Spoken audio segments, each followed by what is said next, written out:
Hello students, welcome to MKLCC educational group. स्वागत है आपके अपने यूट्यूब चैनल MKLCC ग्रुप पर।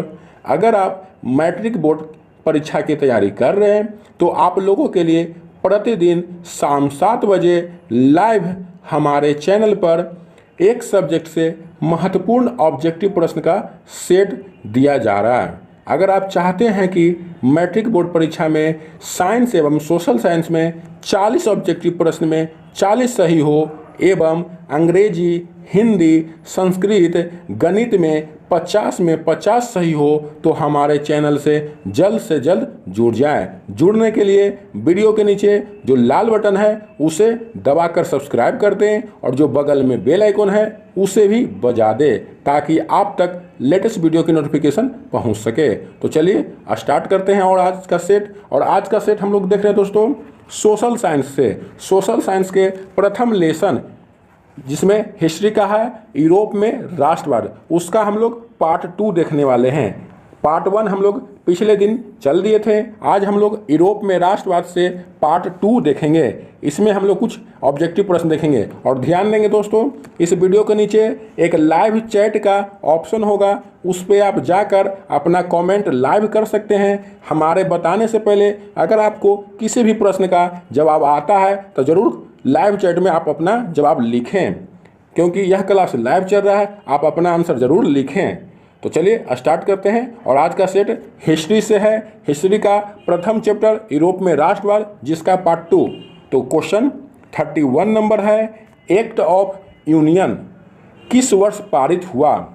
एक्ट ऑफ यूनियन किस वर्ष पारित हुआ? तो याद रखेंगे एक्ट ऑफ यूनियन 1688 ईस्वी में पारित हुआ था। इसलिए इस प्रश्न का सही आंसर हो जाएगा ऑप्शन ए। अगर आपको आंसर मालूम रहे तो आप चैट में ऑप्शन सहित आंसर दे सकते हैं और लास्ट में आपको बताया जाएगा कि आपका कितना सही हुआ और अपने से भी जान सकते हैं कि आपका कितना सही हुआ और सुधार कर सकते हैं। इसलिए आप लाइव चैट में हिस्सा लें। तो नेक्स्ट क्वेश्चन है, 1789 की फ्रांसीसी क्रांति के समय वहाँ किस राजवंश का शासन था? ध्यान देंगे, 1789 की फ्रांसीसी क्रांति के समय वहाँ किस राजवंश का शासन था?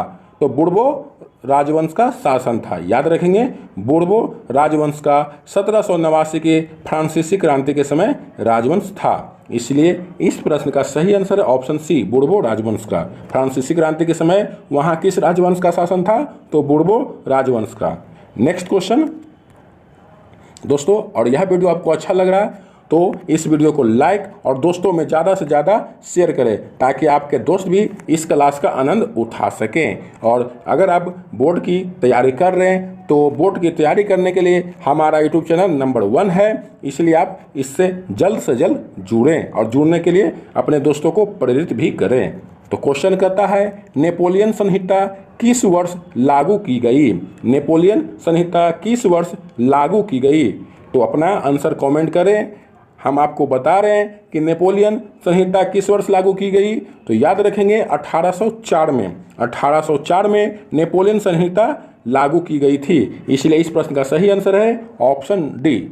नेक्स्ट क्वेश्चन, जर्मनी के एकीकरण के लिए बिस्मार्क ने कितने युद्ध किए? बहुत ही बढ़िया क्वेश्चन है, VVI क्वेश्चन है दोस्तों, कि जर्मनी के एकीकरण के लिए बिस्मार्क ने कितने युद्ध किए? तो याद रखेंगे जर्मनी के एकीकरण के लिए बिस्मार्क ने कितने युद्ध किए थे दोस्तों? तो याद रखेंगे 3 युद्ध किए थे। जर्मनी के एकीकरण के लिए बिस्मार्क ने 3 युद्ध किए थे। इसलिए इस प्रश्न का सही आंसर हो जाएगा ऑप्शन सी। नेक्स्ट क्वेश्चन, ध्यान देंगे दोस्तों, जो भी आपको सेट मिल रहा है उसमें जो प्रश्न है बहुत ही इंपॉर्टेंट और बहुत ही VVI है। इसलिए अगर आप चाहते हैं इस वीडियो का PDF तो हमारे व्हाट्सएप ग्रुप या टेलीग्राम ग्रुप से जुड़ जाए, उसमें आपको इस PDF मिल जाएगा। और PDF से अपने कॉपी में ज़रूर लिखें और उसे परमानेंट मेमोरी में डाल लें, याद कर लें सभी प्रश्न को, क्योंकि बहुत ही महत्वपूर्ण VVI प्रश्न सभी हैं। इसलिए इस प्रश्न को भूलिएगा नहीं और कॉपी में हो सके तो लिख लीजिएगा। तो नेक्स्ट क्वेश्चन है, वियना कांग्रेस में कौन राष्ट्र सम्मिलित नहीं था? वियना कांग्रेस में कौन राष्ट्र सम्मिलित नहीं था? तो वियना कांग्रेस में जर्मनी सम्मिलित नहीं था। याद रखेंगे, जर्मनी था जो वियना कांग्रेस में सम्मिलित नहीं था। इसलिए इस प्रश्न का सही आंसर है ऑप्शन डी। आप लोग अपना चैट में जारी रखेंगे, अपना आंसर देने के लिए मत भूलिएगा। जो भी आपको आंसर मालूम रहे जिस प्रश्न का, उस प्रश्न का आंसर है लाइव चैट में जरूर लिखें। तो नेक्स्ट क्वेश्चन है, वियना कांग्रेस में पवित्र संघ की योजना किसने प्रस्तुत की? वियना कांग्रेस में पवित्र संघ की योजना किसने प्रस्तुत की? तो याद रखिएगा, रूस ने वियना कांग्रेस में पवित्र संघ की योजना प्रस्तुत की थी। इसलिए इस प्रश्न का सही आंसर है ऑप्शन ए। Next question. और दोस्तों, अभी तक हमारे चैनल को सब्सक्राइब नहीं किए हैं तो लाल बटन दबाकर चैनल को जरूर सब्सक्राइब कर दें। और वीडियो अच्छा लग रहा है तो एक लाइक जरूर करें, क्योंकि आपके एक लाइक से हमें प्रेरणा मिलती है, मोटिवेट होते हैं, इसी तरह से और भी वीडियो बनाने के लिए प्रेरित होते हैं। इसलिए अगर आपको वीडियो अच्छा लग रहा है तो वीडियो को लाइक करना मत भूलिएगा। तो क्वेश्चन कहता है, यंग इटली के संस्थापक कौन था? बहुत ही बढ़िया क्वेश्चन है और बहुत ही आसान क्वेश्चन है। यंग इटली के संस्थापक कौन था? तो दोस्तों, यंग इटली के संस्थापक मेजनी था। याद रखेंगे, मेजनी था जो यंग इटली के संस्थापक था। इसलिए इस प्रश्न का सही आंसर है option C. Next question, France के किस राजा ने कहा, अंग्रेजी राजा की भांति शासन करने की अपेक्षा लकड़ी काटना अधिक पसंद करूंगा? बहुत ही बढ़िया लाइन है। फ्रांस के किस राजा ने कहा था कि अंग्रेजी राजा की भांति शासन करने की अपेक्षा लकड़ी काटना अधिक पसंद करूंगा? तो कौन कहा था दोस्तों? बहुत ही सुंदर लाइन है और बहुत ही महत्वपूर्ण प्रश्न है कि फ्रांस के किस राजा ने कहा कि अंग्रेजी राजा की भांति शासन करने की अपेक्षा हमें लकड़ी काटना अधिक पसंद रहेगा? तो याद रखेंगे, चार्ल्स दशम ने यह पंक्ति कही थी। याद रखेंगे, चार्ल्स दशम। इसलिए इस प्रश्न का सही आंसर है ऑप्शन डी। नेक्स्ट क्वेश्चन, प्रसा का शासक कौन था? प्रसा का शासक कौन था? तो प्रसा का शासक विलियम प्रथम थे। याद रखेंगे, विलियम प्रथम प्रसा का शासक था। नेक्स्ट क्वेश्चन, यूरोप का मरीज किसे कहा जाता है? यहाँ थोड़ा सा मिस्टेक है, किसे होगा दोस्तों? यूरोप का मरीज किसे कहा जाता है? तो यूरोप का मरीज तुर्की को कहा जाता है। याद रखेंगे, तुर्की। इसलिए इस प्रश्न का सही आंसर है ऑप्शन सी। दोस्तों, हमारे चैनल पर प्रतिदिन शाम 7 बजे लाइव क्लास आपको मिलेंगे, हर एक सब्जेक्ट से एक सेट ऑब्जेक्टिव का। तो इसलिए लाइव क्लास से जुड़ना नहीं भूलिएगा और दोस्तों को भी जोड़ने के लिए प्रेरित कीजिए, क्योंकि अगर आप ऑब्जेक्टिव को कंप्लीट करते हैं तो आपके पूरे सब्जेक्ट से आपको 50% का ऑब्जेक्टिव है दोस्तों। इसलिए ऑब्जेक्टिव पर कमांड रखें और समझते हुए इसे याद करते हुए चलें। जितना ज़्यादा ऑब्जेक्टिव आपके पास रहेगा उतना ही आपको एग्जाम में मदद करेगा। इसलिए इसे कंप्लीट करते हुए चलें। तो नेक्स्ट क्वेश्चन, नेपोलियन ने जर्मनी में किस संघ की स्थापना की? नेपोलियन ने जर्मनी में किस संघ की स्थापना की? तो याद रखेंगे, नेपोलियन जर्मनी में राइन संघ की स्थापना की थी। इसलिए इस प्रश्न का सही आंसर है ऑप्शन सी। नेक्स्ट क्वेश्चन, किस संधि के द्वारा स्वतंत्र यूनान राष्ट्र की स्थापना हुई? किस संधि के द्वारा स्वतंत्र यूनान राष्ट्र की स्थापना हुई? तो याद रखेंगे, एड्रियानोपुल की संधि द्वारा स्वतंत्र यूनान राष्ट्र की स्थापना हुई थी। इसलिए इस प्रश्न का सही आंसर हो जाएगा ऑप्शन डी, एड्रियानोपुल की संधि द्वारा स्वतंत्र यूनान राष्ट्र की स्थापना हुई थी। नेक्स्ट क्वेश्चन कहता है, यंग यूरोप की स्थापना किसने की थी? यंग यूरोप की स्थापना किसने की थी? तो यंग यूरोप की स्थापना बिस्मार्क ने की थी। याद रखेंगे, यंग यूरोप की स्थापना, सॉरी दोस्तों, यंग यूरोप की स्थापना मेजनी ने की थी। थोड़ा सा मिस्टेक हो गया था। याद रखेंगे, यंग यूरोप की स्थापना कौन की थी? तो मेजनी। इसलिए इस प्रश्न का सही आंसर है ऑप्शन बी। और दोस्तों, आज हम लोग देख रहे हैं सोशल साइंस के हिस्ट्री से प्रथम चैप्टर का पार्ट 2 वीडियो।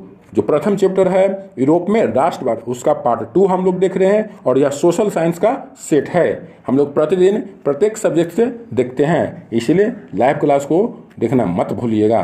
तो नेक्स्ट क्वेश्चन है, नव गुएल्फ आंदोलन कहाँ हुआ था? नव गुएल्फ आंदोलन कहाँ हुआ था? तो ऑप्शन ए है इटली में, option B Germany, option C France और ऑप्शन डी ब्रिटेन। तो याद रखेंगे, नव गुएल्फ आंदोलन कहाँ हुआ था? तो नव गुएल्फ आंदोलन इटली में हुआ था। कहाँ हुआ था? इटली में। इसलिए इस प्रश्न का सही आंसर है option A. Next question, Metternich कौन था? मेटरनिख कौन था? बहुत ही प्रचलित क्वेश्चन हिस्ट्री का है कि मेटरनिख कौन था। तो याद रखेंगे, मेटरनिख ऑस्ट्रिया का चांसलर था। कौन था? ऑस्ट्रिया का चांसलर। याद रखेंगे, मेटरनिख ऑस्ट्रिया का चांसलर था। इसलिए इस प्रश्न का सही आंसर है option A. Next question, Carbonari की स्थापना किस वर्ष हुई थी? कार्बोनरी की स्थापना किस वर्ष हुई थी? तो याद रखेंगे, कार्बोनरी की स्थापना सन 1810 में हुई थी। कब हुई थी दोस्तों? 1810 ईस्वी में। इसलिए इस प्रश्न का सही आंसर है ऑप्शन ए। नेक्स्ट क्वेश्चन, 1830 के क्रांति के बाद फ्रांस में किस प्रकार का शासन स्थापित हुआ?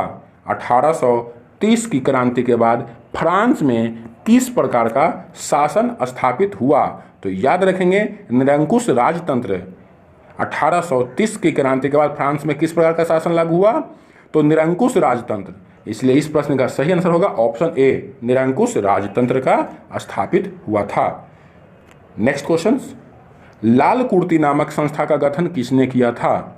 लाल कुर्ती नामक संस्था का गठन किसने किया था? तो लाल कुर्ती नामक संस्था का गठन गैरीबोल्डी ने किया था। याद रखेंगे, गैरीबोल्डी ने लाल कुर्ती नामक संस्था का स्थापना किया था, गठन किया था। इसलिए इस प्रश्न का सही आंसर है ऑप्शन डी।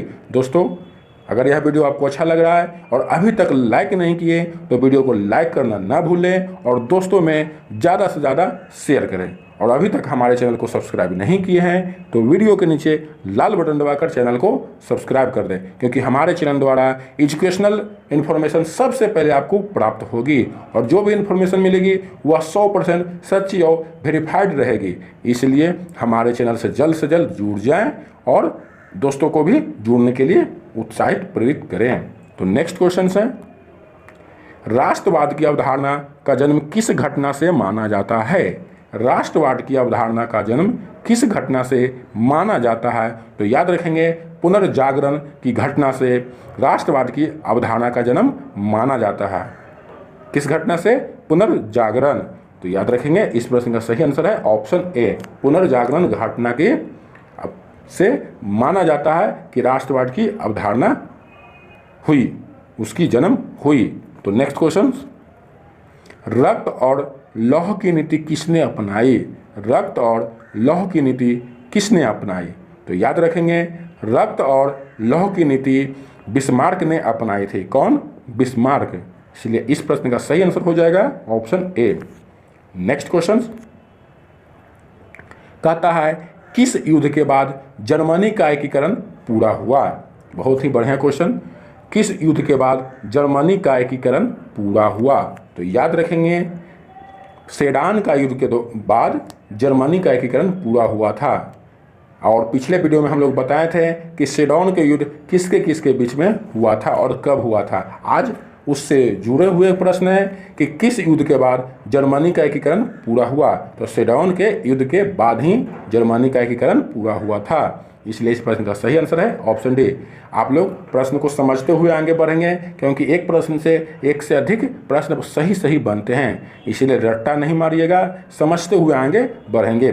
और अगर आप चाहते हैं इसका थ्योरी तो एनसीईआरटी बुक से आप पढ़ सकते हैं। अगर आपके पास बुक उपलब्ध नहीं है तो हमारे चैनल पर आपको कक्षा 1 से लेकर 12 तक की सभी बुक फ्री में डाउनलोड करने के लिए बताया गया है। आप उस वीडियो को देखकर अपने मोबाइल में फ्री में एनसीईआरटी बुक को डाउनलोड कर सकते हैं और उससे घर पे बैठकर पढ़ सकते हैं। उसको पढ़ लेने के बाद जो आपको ऑब्जेक्टिव का सेट मिलेगा वो अच्छा से समझ में आएगा और दिमाग में सही जाएगा, जो परमानेंट के लिए रह जाएगा। इसलिए आप लोग जरूर देखें।